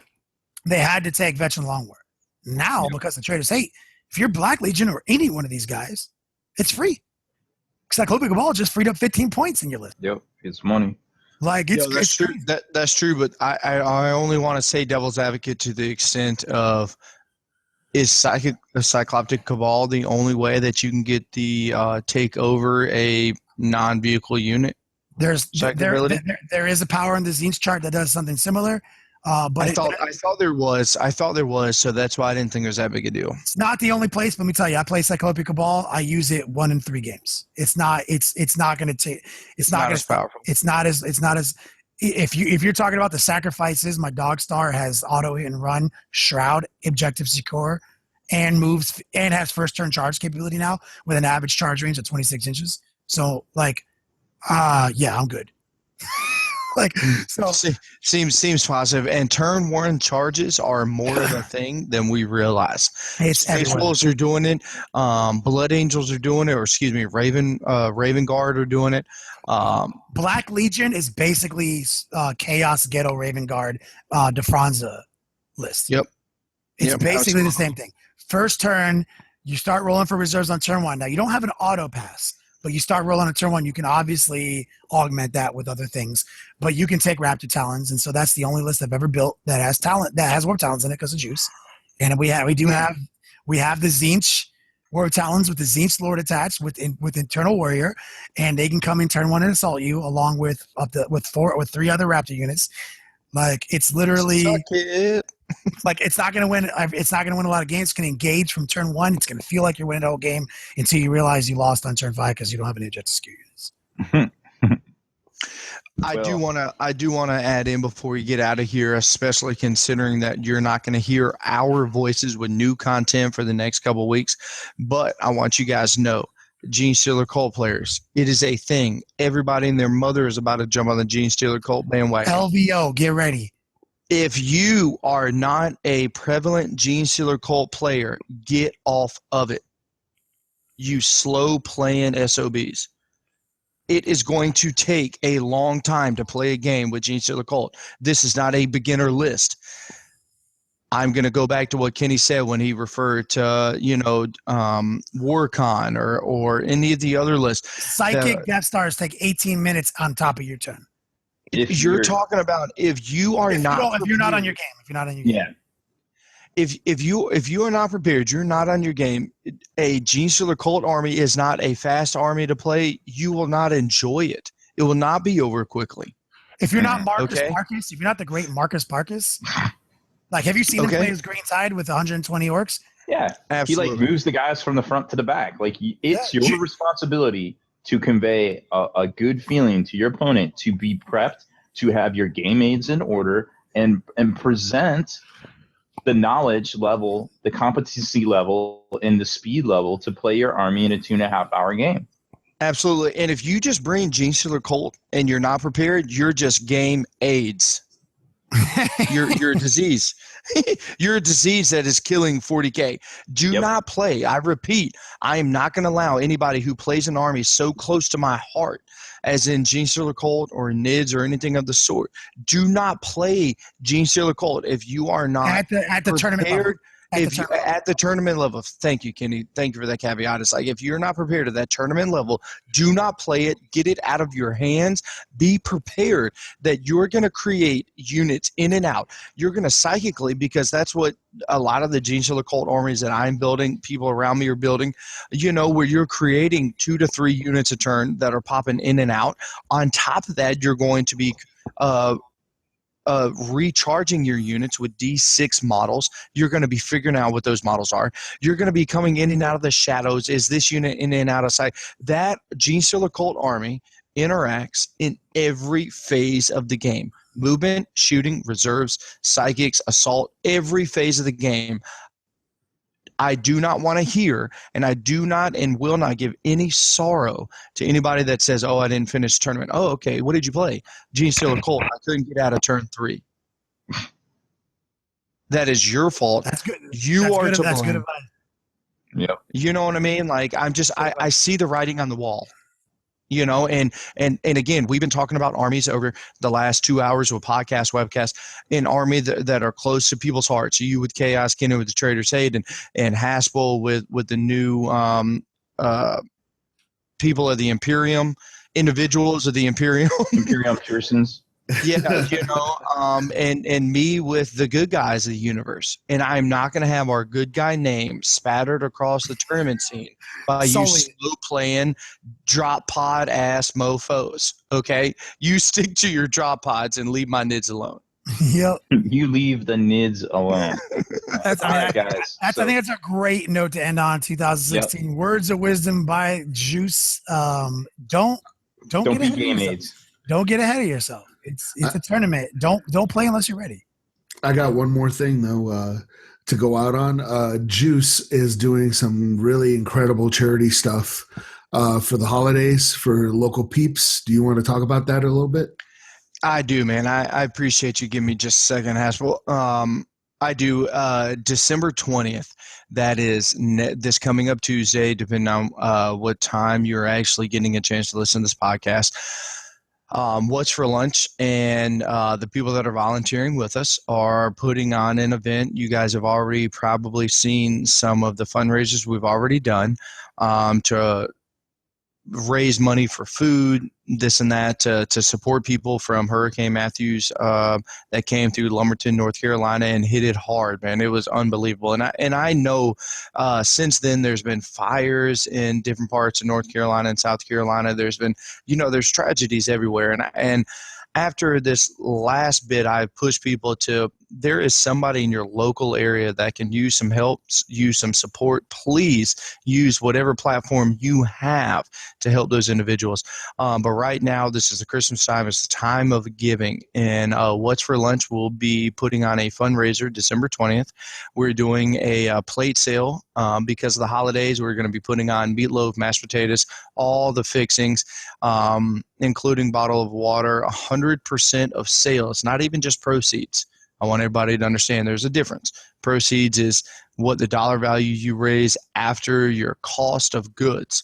We are not putting that cost of goods into the overall sales. We are fully prepared to take a hit if need be. If what we are trying to raise food-wise, we can't get donated. We are prepared to take the hit. 100% of sales are going to buy Christmas presents to the children of Lumberton, North Carolina that are displaced, that don't have a home, that don't have a Christmas tree, that their parents are trying to figure out how they're going to feed themselves, let alone have a Christmas. And, you know, for us gamers, motherfuckers, we're used to getting Warhammer models for presents. We're used to getting, you know, growing up, getting a Red Ryder BB gun, getting whatever it is that, you know, we had the best story to go to. My goal is to fill a gymnasium up with presents, and I plan not to stop until we do that. That's outstanding. Yeah, that's amazing, dude. Good. I can't wait to see what happens. It's gonna be dope. I'm gonna try to scoot over there and give me a plate of food. Absolutely. And I'm sorry, I didn't mean to finish. I just assume that all social media is out there, and it isn't. And I have to do a lot better in a lot of facets to make sure that I get the right information out to certain places. You can find all the information for this event on December 20th. It's a Christmas. The name of the event is A Christmas for FORE Kids. Or for the children, and that is going to be found on my Facebook page, Stephen 4, or at What's for Lunch. You can find that on the Facebook page. For anybody who isn't in the North Carolina area or that cannot buy a plate in person, you can always donate money if you can, and or presents or time. Volunteers are definitely needed. I plan to serve anywhere between 700 to 1,000 plates. That is my goal. And so it takes a lot of hands to make that happen. So if you are able to make that happen, please do. If not, please find a local Toys for Tots, anything else during this holiday season to make somebody's holiday season a little brighter. No doubt. And that's spelled FORE for both his name and his Thank you. For Lunch business page there. So check it out over on the Face Beesies. Good stuff there. So I think that's it. Obviously, everybody have a great, fantastic holiday. Stay safe, and we will see you in the future, which will be the new year. Haspel, take us out. I see in your eyes the same fear that would take the heart of me. A day may come when the courage of men fails, when we forsake our friends and break all bonds of fellowship, but it is not this day. An hour of wolves and shattered shields, when the age of men comes crashing down, but it is not this day. This day, we fight. Check out thelongwar.net. Become a member of the Hall of Veterans today for the fastest growing library of wargame-related video content, modeling, painting, and playing, not to mention all the sick discounts I receive from some of our sponsors. Thelongwar.net is committed to bringing hobby back, and we can't do it without you.